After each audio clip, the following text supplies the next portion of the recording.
What is going on, guys? Alex chasing back here with a brand new video. Hopefully having a great day, afternoon, or night, wherever you guys are in this world. And did Chris Paul get released from the Phoenix Suns? Well, Shams and Woj have something to say about that. Let's talk about it. I'm just sitting literally right here, facing this way, playing MLB The Show. Really fun game, by the way. And I get the alert from Chris Haynes. Chris Paul has been released from the Phoenix Suns. And I'm like, wow. The era in Phoenix of Chris Paul, D-Book, and a little bit of Kevin Durant is already over. They just hired Frank Vogel as their new head coach. They're trying to move in a different direction. They want to rebuild, I guess, around KD and D-Book, or not even rebuild, retool around KD and Devin Booker to really compete for a championship. And I guess Chris Paul was the piece they needed to lose to create some more cap space and try to get a better younger guard in there to pair up with that duo. At least that's what I thought. And then Shams Charania comes around and refutes everything Chris Haynes said. So the original tweet from Chris Haynes said this: breaking, Phoenix Suns have notified star Chris Paul that he would be waived, making the future Hall of Famer one of the top free agents this offseason, league sources tell NBA on TNT.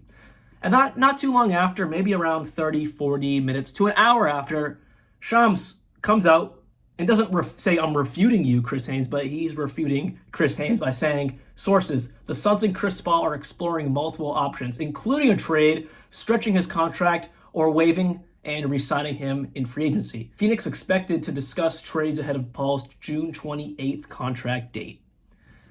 Two opposite things right there. Chris Haynes said Chris Paul was already released, and then Shams says, nope, he hasn't been released yet. They are exploring possible trades and or extending his contract and or the release of him. So with that said, what do the Phoenix Suns do? Now let's talk about a few different possibilities. Why would the Phoenix Suns want to release Chris Paul? Well, that's a great question. He has 2 more years, making $30 million of a total $60 million over 2 years. I don't think someone who averages 14 points per game, 4 rebounds and 9 assists, shooting 40% from the field, is worth $60 million over 2 years. Now, don't get me wrong. Chris Paul is one of the greatest point guards of all time, but right now in his career, he's just not worth that money. He doesn't give you the value that you need to pay someone $60 million over 2 years. Now, with that said, I can see the Phoenix Suns restructuring this deal, paying him less so they have more money to spend elsewhere because their depth was an issue. That's why they didn't get over along with injuries always plaguing this team, especially Kevin Durant and also Chris Paul. D-Book has stayed relatively healthy, but overall, injuries have been a problem for everyone on that roster. Depth. And when someone's out, depth is supposed to help that. But when you don't have much depth, there's not much to help, right?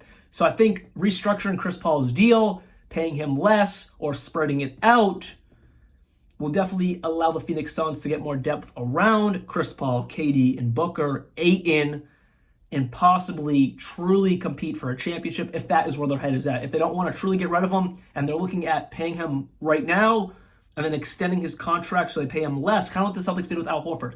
He was going to make $20 million next season, but they spread it over 2 years, and he's making $10 million next year and $10 million the year after that. So I can see a situation like that happening because then you have more money to spend, you can fill out your roster better. Now, if Chris Paul were to get waived, where would I like to see him end up?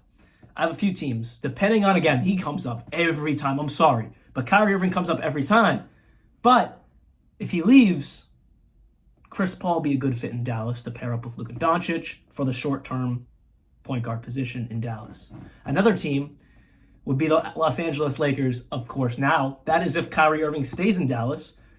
You lose Austin Reeves in LA, you lose Rui Hachimura, you lose some guys that you might have to pay a little bit. You would have money to spend for someone like Chris Paul, who, if he gets waived, that means Phoenix is going to have to eat his $60 million, and teams can pay him a lot less, as in a minimum contract up to whatever they want. Now, Chris Paul, I think he'll get paid more than a minimum deal. But with that said, I don't expect him making more than 10 to 12, maybe $15 million over 2 years for his services at this age, especially if they know Phoenix is eating that $60 million deal. So with that said, LA would not be a bad spot for him. And the team that comes to my mind will be the Boston Celtics. My Boston Celtics, of course, as I'm wearing a Brooklyn Nets jersey. Yes, my Boston Celtics, because I think Chris Paul is a leader and also a facilitator that the Celtics are lacking. Possible trades for Chris Paul, I think would be kind of the same list of teams. Even maybe the 76ers, because if they want to get rid of him, maybe they want to bring in James Harden. Now, again, it's going to be really hard to form new big threes with the new CBA, but if they really want to throw all their eggs in one basket, I could see a sign and trade possible with Chris Paul for James Harden, especially if they want to keep that $30 million deal and the Phoenix Suns don't want to pay off any of it. I can definitely see a sign and trade with James Harden, the Phoenix, and Chris Paul to the 76ers. So those are just my takes on the possibility of Chris Paul staying in Phoenix, getting traded from Phoenix, or just getting outright waived from Phoenix. So that is just my opinion on it. I'll keep you guys updated when something comes to fruition. It looks like it's going to be happening very, very soon, before June 28th. Chris Paul wants to know what's happening so he can be on the marketplace, which is a respectable thing to want. Hopefully Phoenix can grant him that. One of the best point guards of all time. I would hope you grant whatever Chris Paul wants to happen happens. So with that said, hope you guys did enjoy this video. This is just my quick takes on it, and I'll keep you guys updated. Like always, peace out.